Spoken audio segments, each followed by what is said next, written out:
Okay, so losing your job is always tough, but when it happens in a foreign country, that stress just goes through the roof. All of a sudden, you're not just worrying about your next paycheck, you're worrying about your right to even be here. But don't panic, we're going to map out a clear path forward for you, because what you do in the next few days is absolutely critical. So let's just get right to it. The single biggest question on your mind. Do I have to leave the country? The anxiety behind that is totally real. And you're probably hoping for a simple yes or no, right? Well, the truth is, it depends.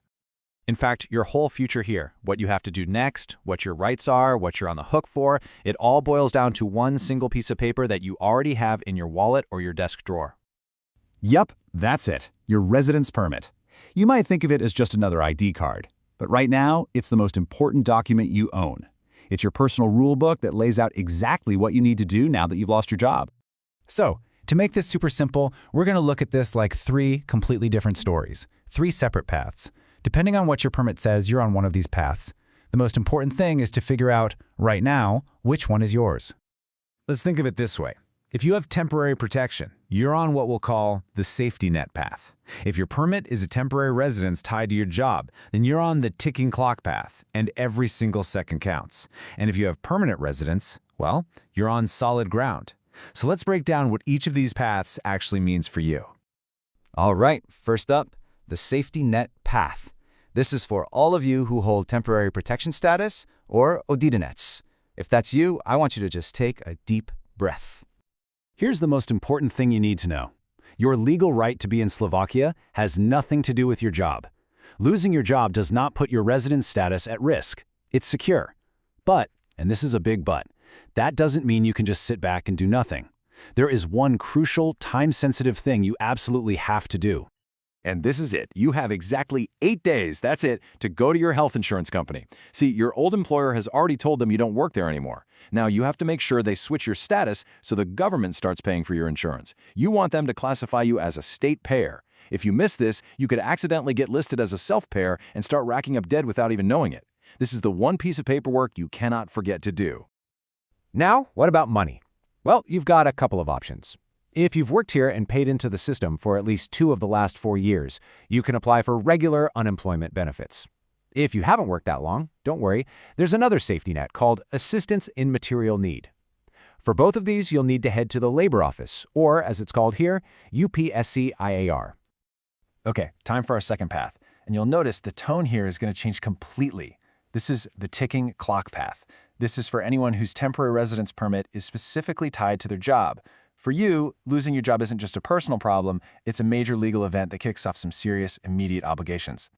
You have 3 working days. I'm not kidding. Not a week, not 5 business days, 3.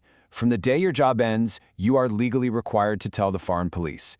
If you miss this deadline, it can create huge problems for you down the road when you try to renew your permit. And how you tell them is just as important. You can't just send an email. You need to do it formally, with a proper notification form and a copy of your termination agreement. The best way? Send it by registered mail. And listen to me on this. That little receipt they give you at the post office, keep it. Keep it forever. It is your only proof that you did what you were supposed to do on time. Okay, your next urgent problem is health insurance. Unlike the folks with temporary protection, the government is not going to swoop in and cover you.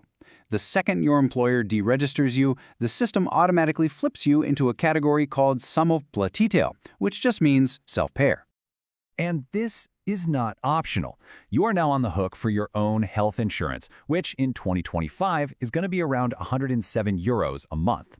Just like before, you have 8 days to get to your insurer and set this up. If you ignore this, you will go into debt with the insurance company, and that debt can and will be used to deny your future residence permits. Trust me, you do not want that headache.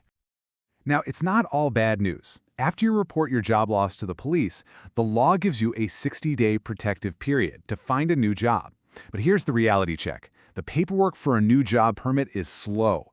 It can take weeks just to get the documents you need from a new employer. That 60-day clock, it ticks fast, really fast. So your job hunt needs to start yesterday. And now, let's get to our final path, solid ground. This is for those of you with permanent residence, or trvalý pobyt. If this is you, you can take a big sigh of relief, because your situation is much, much simpler. Your right to live in Slovakia is rock solid. It's not connected to your job in any way. You do not have to report anything to the foreign police. For you, losing a job is handled exactly the same way it would be for any Slovak citizen. It's just a matter of standard, everyday life admin. So what do? Simple. You go to the labor office, the UPSVR, and register as a job seeker. The moment you're in their system, two great things happen automatically. First, the state takes over paying your health insurance, so you completely avoid that self-payer trap. And second, you can apply for unemployment benefits, assuming you've worked enough to qualify. It's a really straightforward process.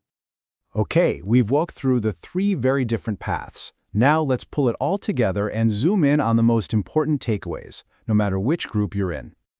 So let's just hammer these deadlines home one more time. If you have temporary residence, that 3-day window to tell the police is your absolute top priority. For everybody, that 8-day deadline to sort out your health insurance is non-negotiable.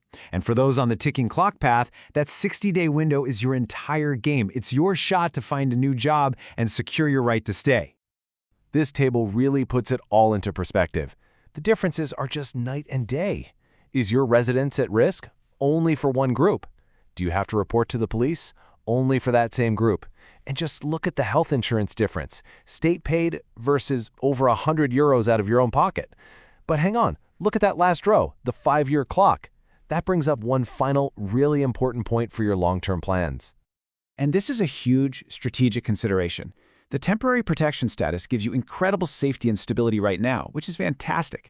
But the time you spend under that protection usually doesn't count toward the 5 years of living here that you need to apply for permanent residence. So it's a trade-off, really. Safety and simplicity now versus making progress on your long-term future here. At the end of the day, every one of these forms you fill out, every deadline you meet, it's not just about getting through the stress of losing a job. It's about protecting your own freedom to make choices later on. These small, boring administrative steps you take this week, they are the foundation you're laying for the stable future you're hoping to build here.